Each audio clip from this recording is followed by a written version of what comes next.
Hola, ¿qué tal? Buen día, buenas tardes, mejor dicho, a todos. Mi nombre es Eduardo Suárez, esto es Déjà Vu. Bueno, hoy empezamos un nuevo día, otro nuevo programa. No estamos ahora, estamos solos, estamos esperando acá a que Nazareno pueda entrar, porque está en el exterior por cuestiones laborales. Y bueno, el tema ha sido de la semana, el día infartante de ayer con el partido como es de Argentina, pero bueno, esperemos que los próximos sean mejores, que se den cuenta que no hay partidos fáciles, hay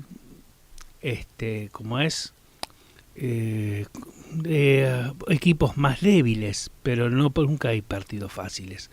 Y esto esperemos que no pasemos lo que hemos pasado. Bueno, hablando de política nacional, cada vez se está intensificando la desocupación, cada vez cierran más empresas, siguen encerrando empresas, cada vez hay menos trabajo, la gente se queja más, se están transformando los trabajadores muchas veces en monotributistas para poder llegar a tener una obra social. Nadie mide ni nadie dice cuántos monotributos no facturan, porque ahí sabríamos, porque esos también son desocupados, pero para el gobierno son monotributistas. Y habla de emprendedores. No es lo mismo un emprendedor, que lo están disfrazando con el término de emprendedores, no es lo mismo un emprendedor que tiene una visión, que quiere producir algo, que quiere generar algo nuevo, a una persona que es un emprendedor o un monotributista a la fuerza, porque no le queda otra. Y lo toma para poder seguir teniendo una obra social a ese monotributo, y lo que hace son changas.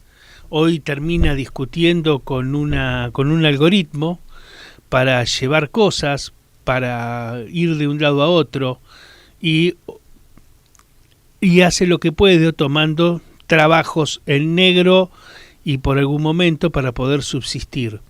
Entonces muchas veces el gobierno, el mensaje oficial es que se reconviertan, y para un montón de gente no hay reconversión posible.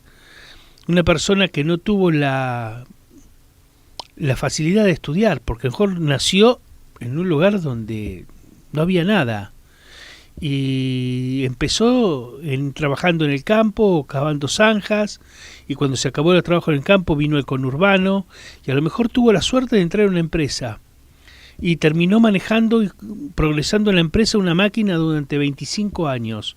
Hoy lo echan, y ya no hay nadie que use esa máquina, porque no se produce más, porque es más fácil importar. Está pasando con las cubiertas, como con FATE y con las demás fábricas también.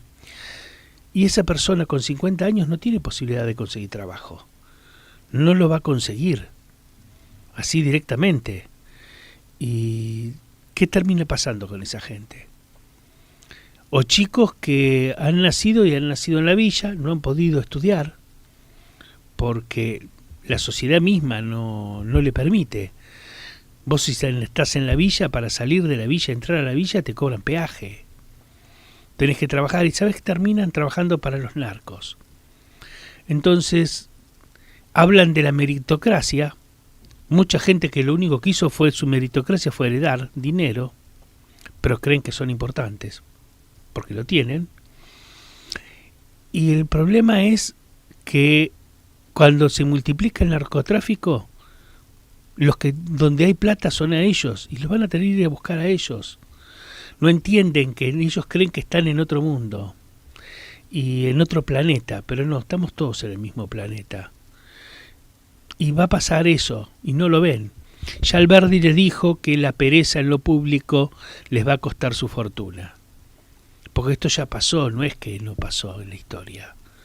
Los conservadores, porque los que están ahora son conservadores, no son liberales, ni por casualidad, decidieron decir: traemos a los inmigrantes para que trabajen. No trajimos a los inmigrantes para que estudien. Por eso no quieren pagar una educación, no van a gastar en educación. La universidad gasta demasiada plata para ellos. A ver, ellos están para trabajar para nosotros, no los trajimos para otra cosa. No los trajimos para otra cosa. Y bueno, eso es la conclusión, por eso bajan la plata de la educación. Si fueran liberales, multiplicarían la educación de entrada al doble, porque la única forma de conseguir libertad es con la educación. NASA, ¿ya estás adentro? Hola Edu, ¿cómo te va? ¿Qué tal? ¿Cómo andás? Bien, acá andamos repasando algunos datos y frases que nos dejaron las últimas semanas, pero evidentemente hasta que no se termine el Mundial creo que no vamos a poder volver a la realidad, ¿no? No, nadie vuelve a la realidad. El país está todavía drogado por el fútbol y casi infartado con lo de ayer, más o menos. Nadie sale del asombro de lo de ayer. De lo de ayer, creo que todos hemos envejecido 10 años en los últimos 2 partidos. Terrible, sobre todo es peor el de ayer, cuando íbamos, como es, 2-0, habiendo errado un penal y que teníamos la suerte que le anularon un gol gracias a una falta anterior. Dijimos, bueno, nos matan ya estamos fuera de la Copa. Pero es el gran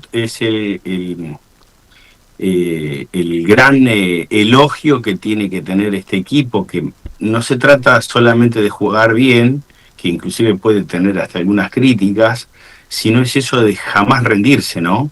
De ir hasta el último minuto y darlo todo para poder lograrlo. Y sobre todo que el ejemplo venga de un jugador de casi 40 años, que corre como uno de 25. Sí. Muchos de 25 deberían hasta, envidiarlo, porque... Y que tiene todo, y ya ganó todo. Pero ganó no importa. Todo y tiene una disciplina fantástica, que más allá de las alegrías que nos pueda dar una Copa del Mundo, es tomar lo mejor que el campeonato nos da, y en el caso de Argentina es esa resiliencia, esas ganas de ir siempre para adelante, de mostrar un equipo profesional, porque además, y es también otro dato importante, el técnico que tenemos en Argentina es probablemente uno de los más formados que hay dentro de la plantilla de técnicos de nuestro país y del mundo. Entonces, cuando vemos que hay otros países que no juegan su fútbol, y que el nuestro es efectivo, no es solamente porque Scaloni juega fútbol argentino, sino que es una persona que se formó en su expertise, que no es un charlatán. Entonces ahí es donde se empieza a ver la diferencia entre un equipo profesional en todos los sentidos, desde su técnico a sus jugadores, y que además ponen todo a pesar de las circunstancias adversas, te da siempre un resultado positivo, porque vamos a suponer que ayer Argentina perdía, por ejemplo, si íbamos a la largue y perdíamos en penales. ¿Alguien le hubiera dicho algo después de darlo todo? No, obviamente. Lo mismo nos pasó con el caso de Cabo Verde. Si íbamos a los penales, tampoco nadie iba a reclamar, porque vos en el fondo terminás elogiando y reconociendo el esfuerzo de haber hecho lo que estaba al alcance de la mano para poder lograr el objetivo. De ahí la diferencia con otros países que se han ido sin pena ni gloria, algunos jugadores reclamando méritos que efectivamente, bueno, si la gente no se los reconoce es porque no lo tuvieron, y que te dicen, la Copa del Mundo es de segundo orden, hay otros campeonatos más importantes. Claro, porque no lograste la Copa del Mundo. Bueno, eso es lo mismo que cuando les planteo tanto a los de Boca, a los de River, que ellos tenían la mayoría de todos los campeonatos nacionales y ningún internacional. Y equipos más chicos le habían ganado un montón de internacionales. No, porque no nos interesaba, claro, porque allá no había tongo y no lo podían ganar. Entonces somos los más grandes, sí, de la corrupción, porque los ganaban solo ellos, pero afuera no podían ni entrar. Bueno, estamos hablando de eso. Sí, exactamente. Además, como te decía recién, la Copa del Mundo te deja un montón de mensajes que hay que leer entre líneas, que tienen que ver con el mundo que está cambiando, porque el hecho de que no solamente, siempre se habló de Francia, pero que otras selecciones tengan jugadores de otras nacionalidades, te está contando una realidad, que hay un mundo muy dinámico que está cambiando, que no es el mismo de hace 20 años, que hay países que ya no son los mismos que nosotros conocíamos, que hay realidades que desconocemos. La gente sabe que, por ejemplo, en el caso de Cabo Verde, no son una selección que viene de un pequeño país en donde eran 300.000 habitantes, no sé cuántos habitantes, y que bueno, y que llegaron con el sueño de la Copa del Mundo. No, Falso. sí, sí, aparte son Ayer, amateur. ayer tuve antes de ayer, una charla con un periodista holandés y me dice, no, yo vine acá a cubrir, no a mi selección, vine a cubrir la de Cabo Verde, porque 8 de los jugadores de Cabo Verde, y en particular los 2 que marcaron goles, son nacidos en Rotterdam. Claro, Y intentaron jugar para la selección holandesa, pero no calificaron. Es decir, Cabo Verde en el fondo es un equipo B de la selección holandesa, así como Senegal lo es de Francia. bueno, pero hay otro tema encima, vamos a llamarlo como corresponde, el Netherlands, tiene un jugador africano que no es nacido en Holanda, en Netherlands, no tiene parientes, ni padres, ni nada. Es más, no conoce ni sabe dónde está Holanda. Que eso se salió. Compraron un jugador, pero dejaron a otros. Entonces, vos te das cuenta que si empezás a mirar, la mitad de las selecciones de Europa ya tienen la mitad de jugadores africanos. Bélgica, los que sobresalieron en Bélgica, la mayoría metió el gol, es africano. Los nacionalizaron, están comprando un montón de jugadores con los pasaportes. En Francia ya lo tenía, Alemania, Holanda, Bélgica. ¿Me entendés? Y te sumo otro dato que tiene que ver con la participación de Argentina. ¿Cuántos técnicos argentinos Sí. hay trabajando para distintas selecciones? Sí, un montón, no me acuerdo cuántos son, no los conté. Bueno, a ver, en algún punto tenemos que ser conscientes que vivimos en un nuevo mundo muy dinámico, hay reglas que en algunos países funcionan y en otros no. A nosotros nos funcionó ser Argentina y funcionar como argentinos, y que nuestros jugadores sean argentinos y nuestro técnico juegue un fútbol argentino y nos va bien con eso. Sí. También trae otro mensaje, pero no necesariamente tenemos que copiar a otros países para que las cosas no funcionen a nosotros. No, por supuesto, desde ya.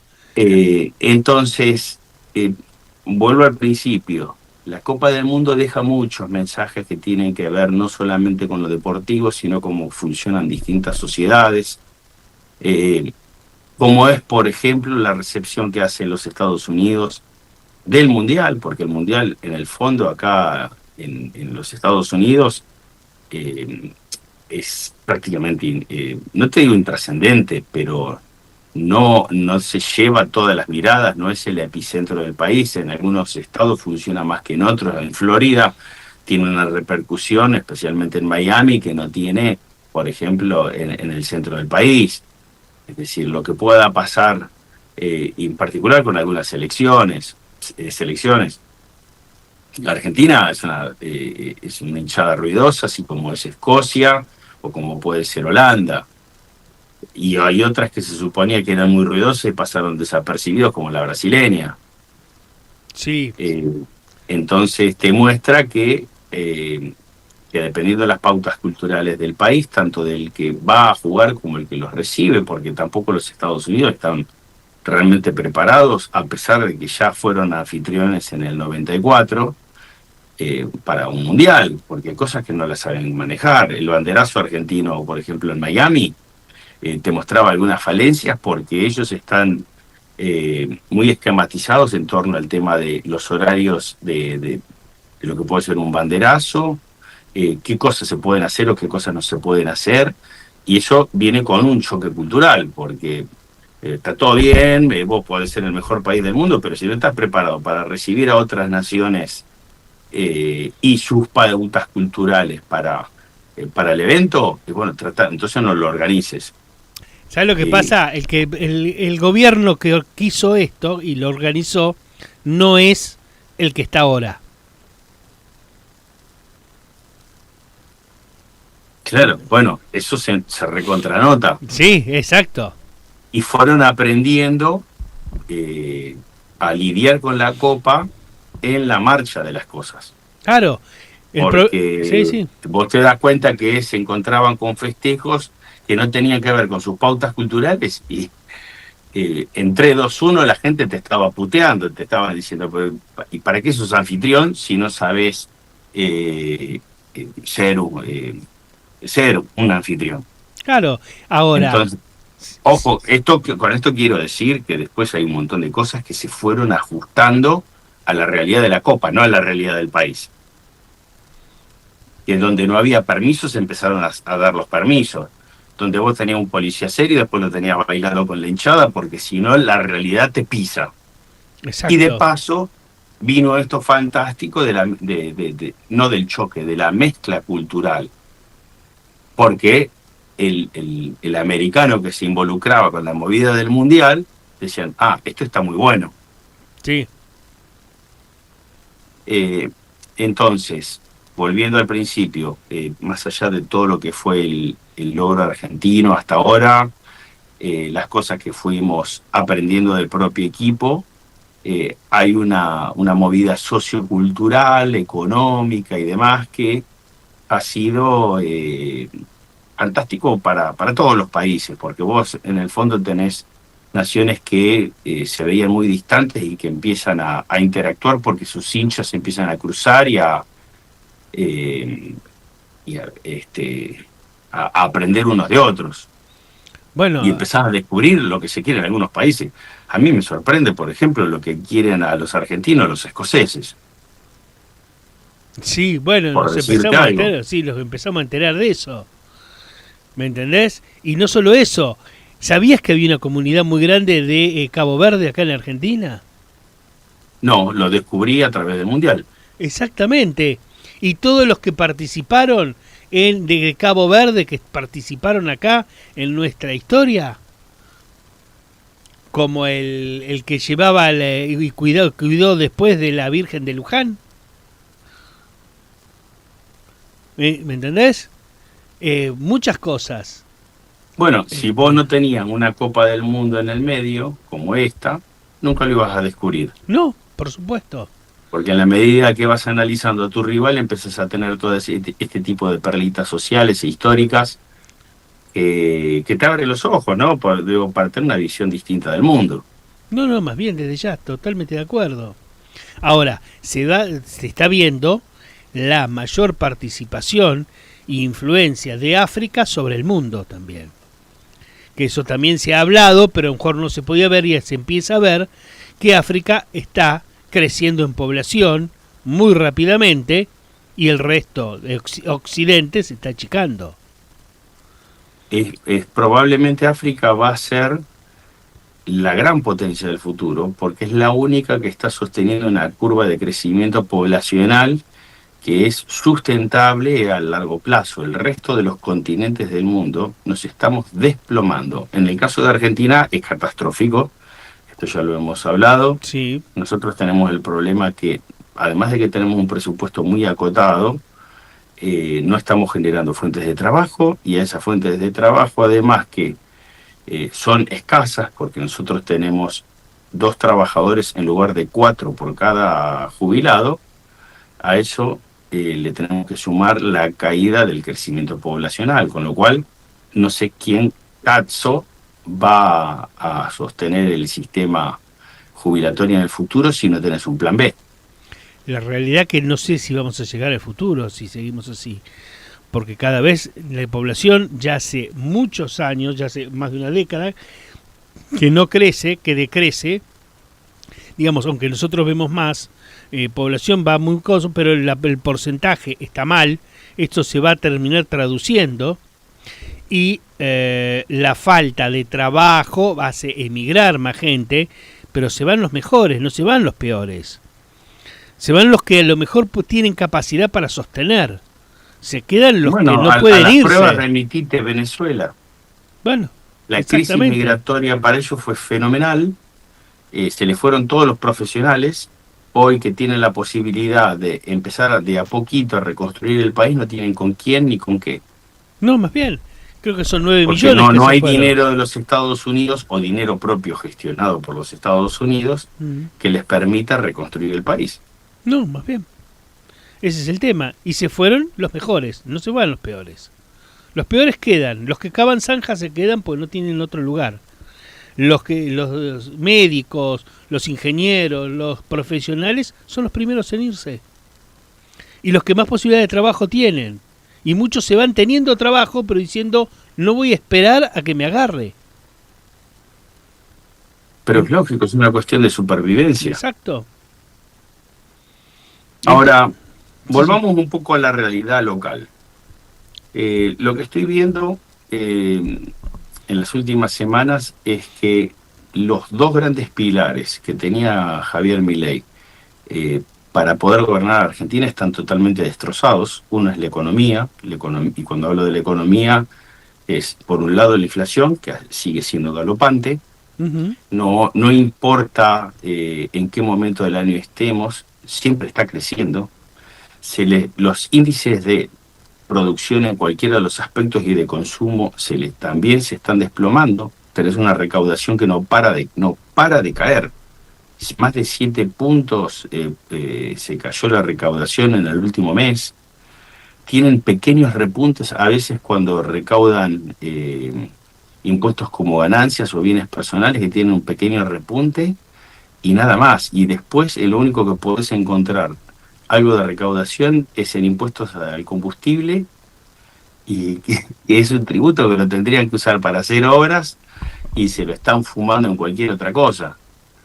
Entonces, en el aspecto económico están liquidados. Y por otro lado, el aspecto moral, que supuestamente eran los que venían a cambiar todo y demás. A ver, eso funciona para una parte del periodismo y una parte del electorado que vive en Narnia. El que enseguida sacó la ficha de quién era Milei en la campaña, y antes de la campaña no tenías que atar demasiados cabos para saber que iba directo contra una pared, porque vos veías a un tipo que estaba chocado por la vida, que no tenía la formación para ser presidente y que era un marginal que el hambre, por decirlo de alguna manera elegante, le salió por los poros. Entonces ahora no nos podemos sorprender que empiecen a aparecer los Adornis de la vida, que se los apuntan como cajeros y demás, de un esquema de corrupción que tiene que ver más con raterismo que con corrupción. A ver, él lo dijo, yo voy a hacer el mismo plan de Macri, pero más rápido. Que Macri también le recomendó lo mismo, pero Macri se estampó contra una pared, no había solución que no se estampe contra una pared. Con recesión no se puede vivir. Con inflación será malo, pero se zafa, porque vos sabés que tenés que ir aumentando. Pero con recesión, si no trabajás, no podés trabajar, no vendés, no nada, vas a quebrar o quebrar. Destruye. Y lo que no se está viendo, la inflación baja porque hay recesión. Por la recesión, claro, es una forma violenta de bajar la inflación, porque si no se vende, bajás. Pero toda recesión tiene enquistada una inflación retenida, que fue lo que le explotó a Macri después de 2 años y pico. Y esto va a explotar lo mismo. Y les va a explotar en la medida que se empiecen a quedar sin crédito, porque Caputo ahora acaba de ganar 2 minutos más de alargue, porque le van a bajar 5.000 palos, pero si no... Exactamente, es lo que te iba a decir.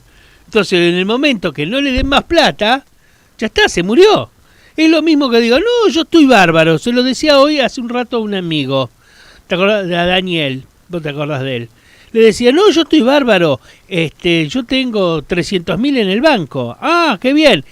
Pero ¿cuánto te va a durar? No importa, mi primo ya me dijo que me daba otro tanto la semana que viene. Entonces yo sigo bárbaro. ¿Y hasta qué? Hasta que ya te pidas al tío, al primo, a aquello, porque ya los bancos no te cobran, ya no te dan. Bueno, no, pero... Y un día terminás. Ese es un problema de otra índole que tiene que ver con los denominados termos de cada gobierno. Sí. Pues aplica en el caso de Milei, aplica en los kirchnerismo o en el macrismo o quien sea. El que es termo no va a querer ver la realidad.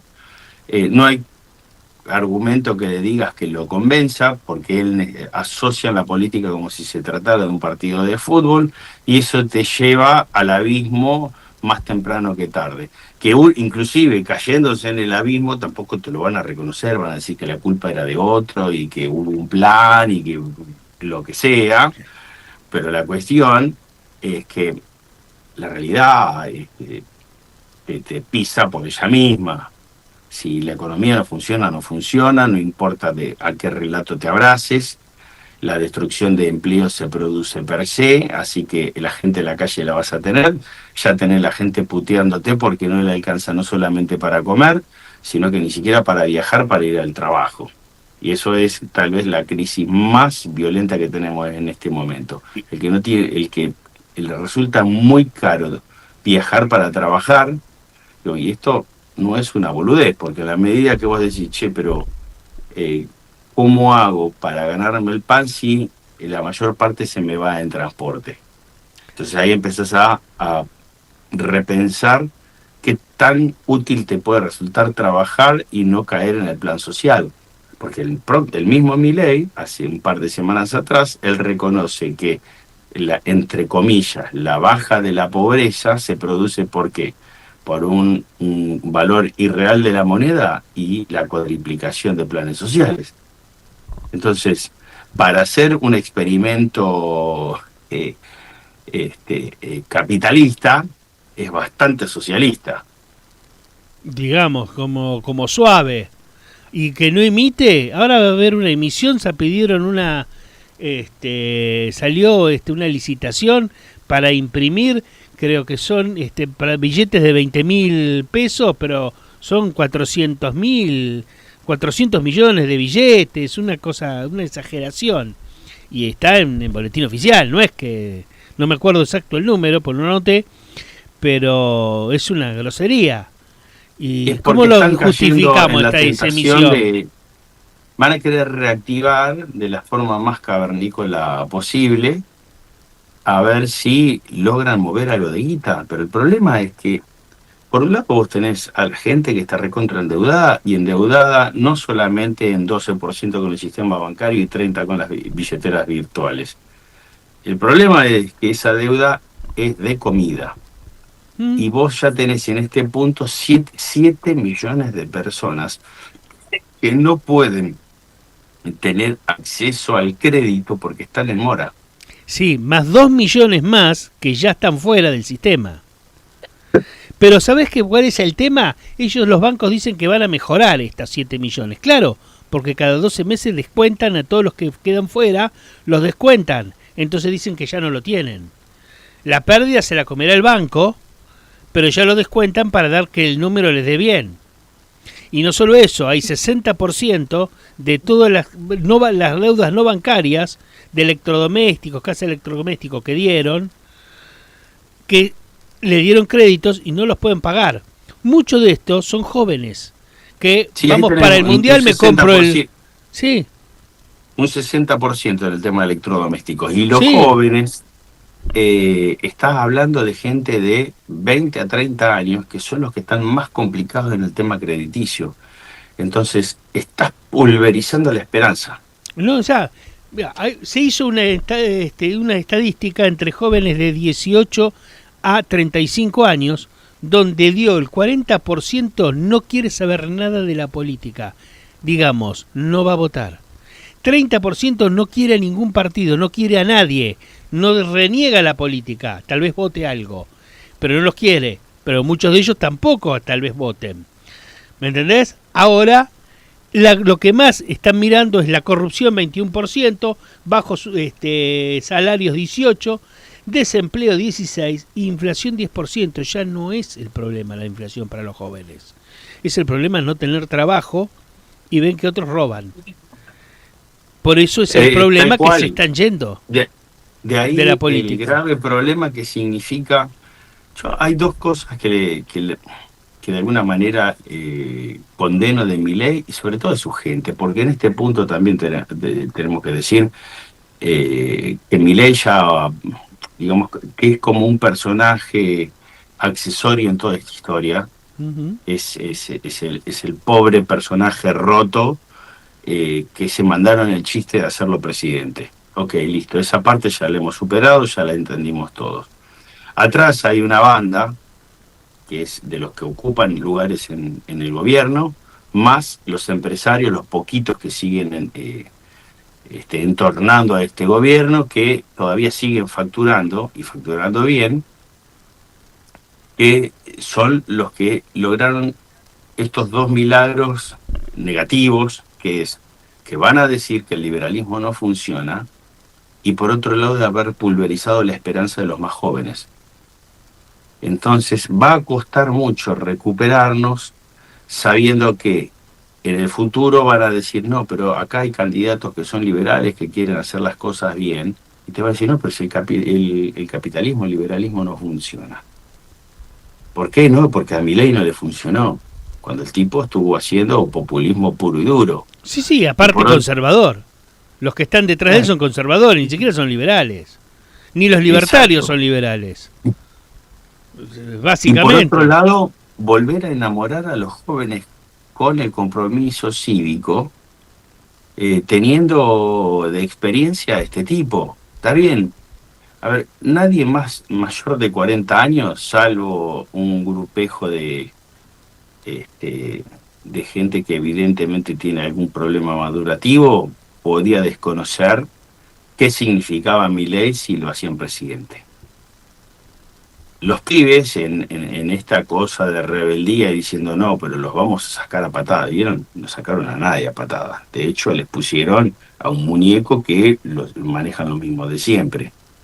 Exacto. Ahora, volver a enamorar a todos estos pibes va a ser complicadísimo, porque le tenés que probar de alguna manera que no sos parte de los mismos de siempre, que no estás escondiendo nada raro como podría ser el experimento Milei, es decir, que puedan creer en el país, porque vos lo que te vas a encontrar si no es que cada vez más pibes van a estar en el exterior, laburando de lo que sea, de mesero, de lo que les permita, que se van a sentir mucho mejor que en su propio país, lo cual es una tragedia para nosotros. Claro. Porque Argentina, cuando la empezás a comparar, y buenísimo el ejemplo de la Copa del Mundo, que te muestra que cuando los argentinos hacemos las cosas bien de manera profesional, somos los mejores, o podemos estar dentro del grupo de los mejores. Exacto. Ahora, ¿qué va a pasar? Yo me hago una pregunta. ¿Qué pasa si en estas elecciones el 50% más una persona no vota? ¿El gobierno tiene legalidad? Puede ser. ¿Tiene una legalidad moral? ¿Una representación real? No, lo que vos podés tener es una legitimidad en cuanto al acceso al poder. Sí, legal. Sí, pero tenés un caldo de cultivo social explosivo. Exactamente. Entonces, ¿qué me están proponiendo hoy votar? ¿Al delincuente A o al delincuente B? Porque todos tienen casos de corrupción. ¿Listo? Les sobra casos de corrupción a cada uno. Y, o si no, no voto, o si no, ¿quién me aparece? La izquierda. La izquierda sigue trepando. Del 5% ya están muchos hablando de entre el 10 y el 12% a Berman. ¿Por qué? Bueno, eso exactamente fue lo que pasó con Chávez, donde todo el anterior gobierno, este gobierno, genera trabajo para el 10% de las personas, que es la parte del agro, petróleo, energía, minería, que es lo que hacía Venezuela, que es lo que hizo Venezuela el último gobierno de Caldera, y ¿en qué terminó? Explotó. Y están haciendo lo mismo. Ese es el problema. La liberación de precios, la liberación de las importaciones, no importa que se fundan las empresas locales, todo eso hicieron el gobierno anterior a Chávez. Y apareció Chávez. Como lo que hizo Cuba, ¿quién terminó apareciendo? Fidel. ¿Por qué? Por lo que hicieron antes. Pero no llega por casualidad. Llega porque los conservadores echaron a los liberales y volvieron a ser conservadores. Yo digo siempre que Sarmiento, Roca, Avellaneda, eran todo el conjunto de liberales, pero sus hijos y sus nietos sobre todo se hicieron conservadores, porque ya hicieron plata. ¿Y qué terminó pasando? Trajeron a los inmigrantes que querían, que vinieran a trabajar, nada más. Yo no los traje para que estudien. Entonces apareció un Perón. ¿Qué estamos esperando? ¿Que pase de vuelta?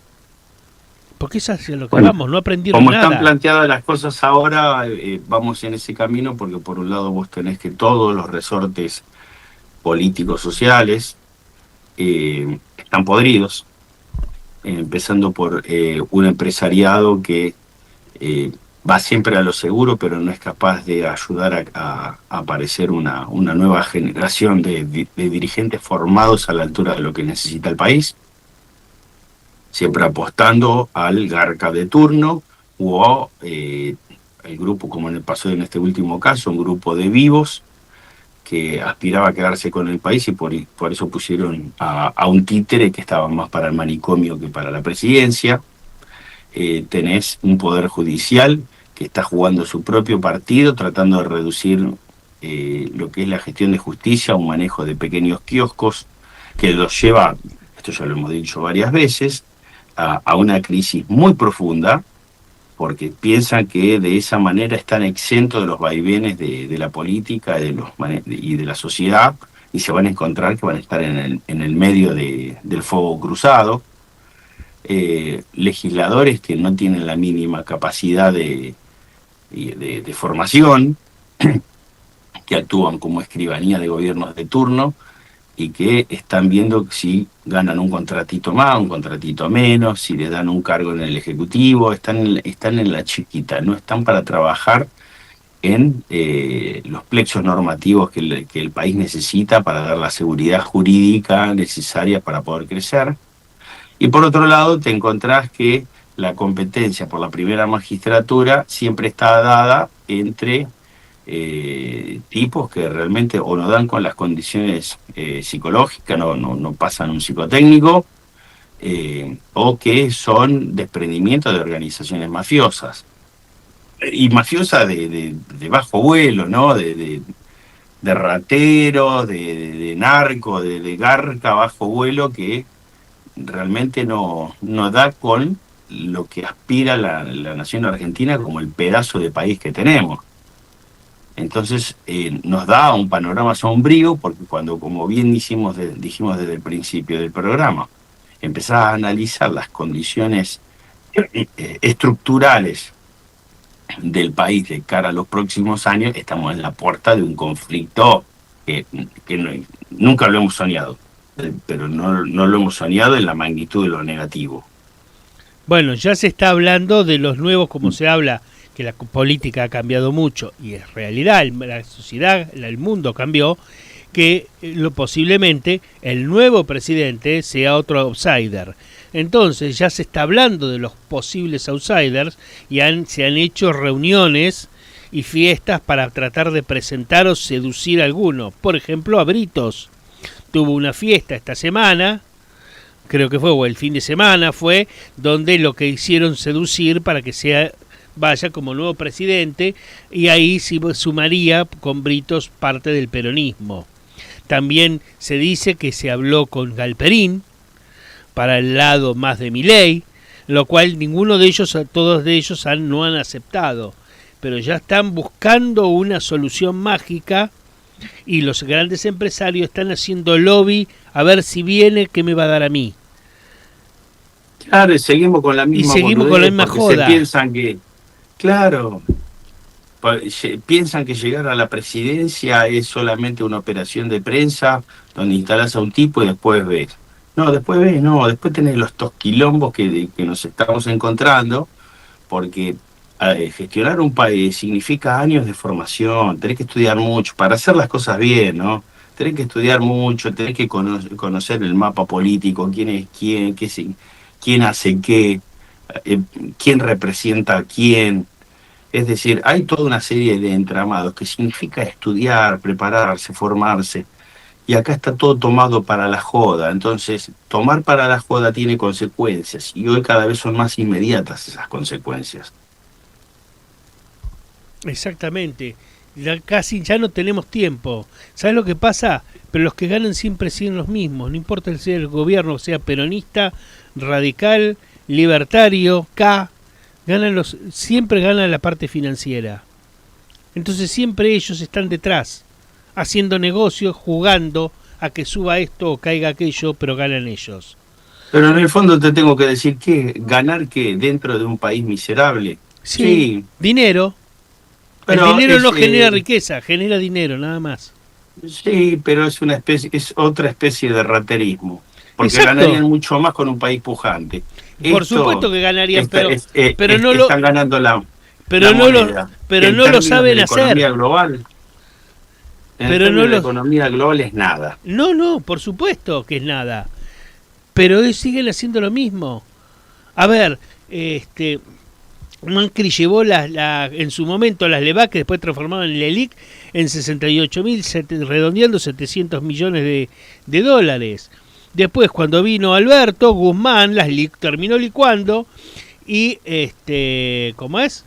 Y Caputo recibió 28.700 millones de dólares, que lo fueron dibujando. Pero después, hoy, entre las LECAPs y BONCAPs, tenemos de vuelta 60.000. Ahí hay 40.000 que se sumaron de golpe.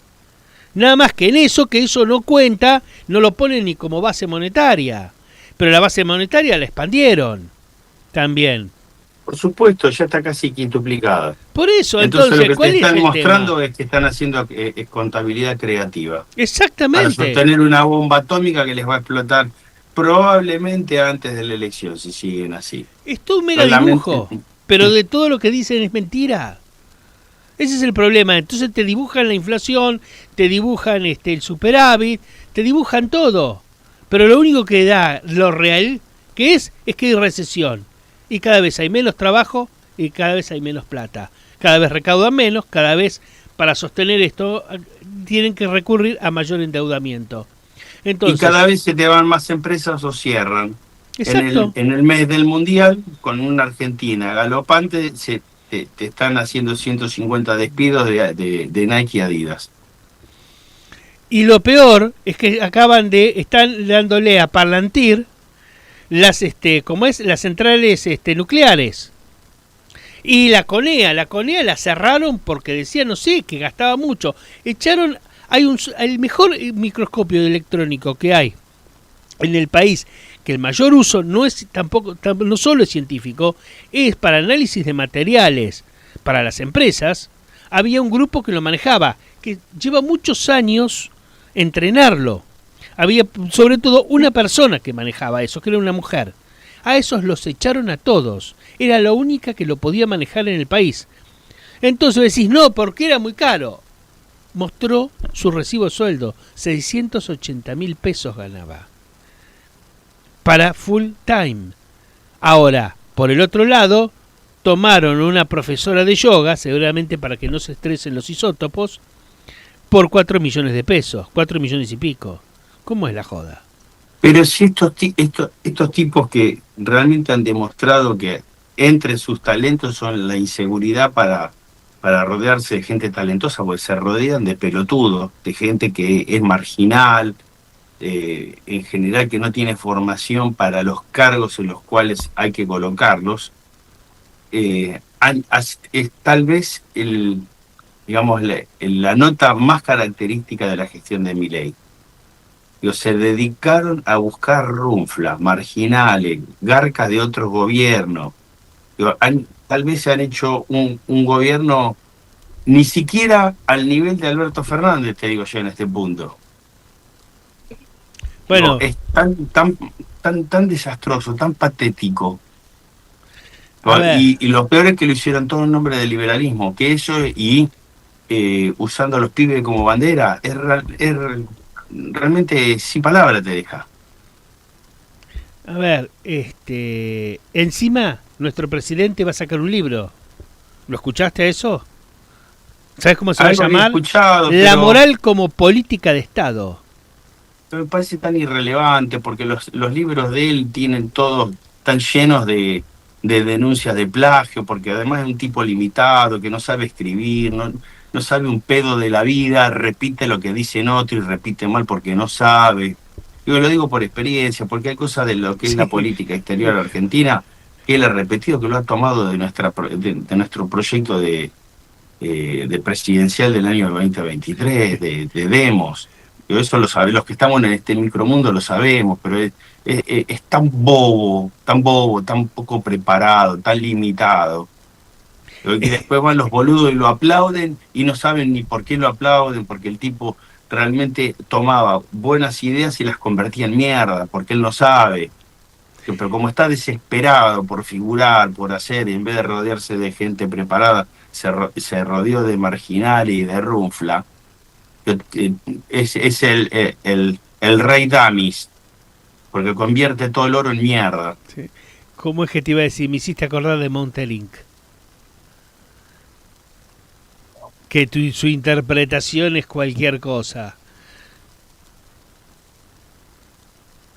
Bueno, pero ahí llegamos a pagar las consecuencias de todo este desmanejo.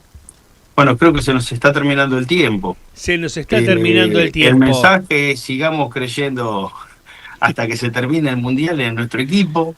Sí, sí. Que nos siga dando alegrías, porque lo que viene después del Mundial es complejo, así que aprovechemos esto mientras dure. Sí, sí, usemos ¿cómo es? Somnífero que nos están dando, y este laxante mental, para podernos mantener en otra estratosfera, digamos, y no tratar de ver la realidad un poco, o que se nos suavice, y disfrutemos y esperemos llegar lo más lejos posible, y después, bueno, nos vamos a enfrentar a lo que ya sabemos y esperábamos. Exactamente. A un nuevo déjà vu. A un nuevo déjà vu. Bueno. Te mando un abrazo. Otro Lucas, para vos. Próxima. La verdad, bárbaro. Nos vemos el miércoles que viene. Un abrazo. Un abrazo, bárbaro.